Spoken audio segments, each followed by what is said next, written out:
Advent has begun, the 4 weeks leading up to Christmas, and I've come outside the cathedral to where the builders are already working, and you'll see that the archaeologists are digging behind me.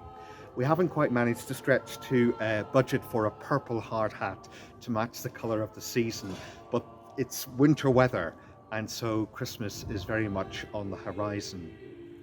Behind me, you can see evidence of graves that have been placed here for centuries as we reconnect with our story, the story of those who've lived here in Leicester and Leicestershire before us. And you might think that's a bit of an odd place to start thinking about Christmas. But Advent focuses on the first coming of Jesus, but also his coming again at the end of all things.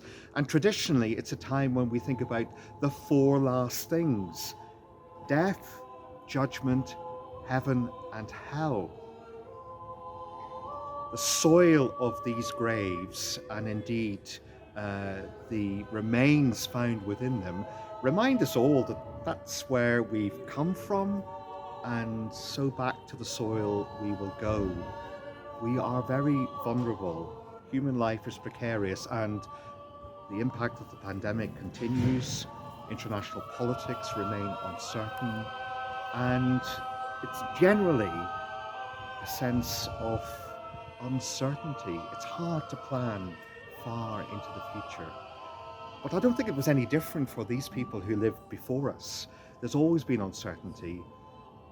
The only certainty that we can hope for is the love of God, which remains sure, yesterday, today, and forever. And this Christmas, we will celebrate it again in the cathedral. Do come and join us for one of our special services. Look online, and so you can plan your visit really well. And it'll be the last time you're able to come into the building for about 2 years. So it would be really a joy to reconnect with you and see you again.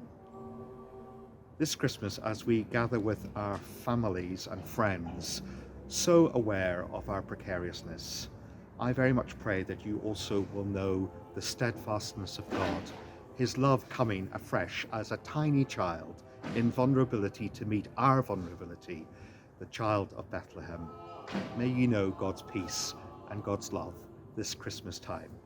Happy Christmas from us all.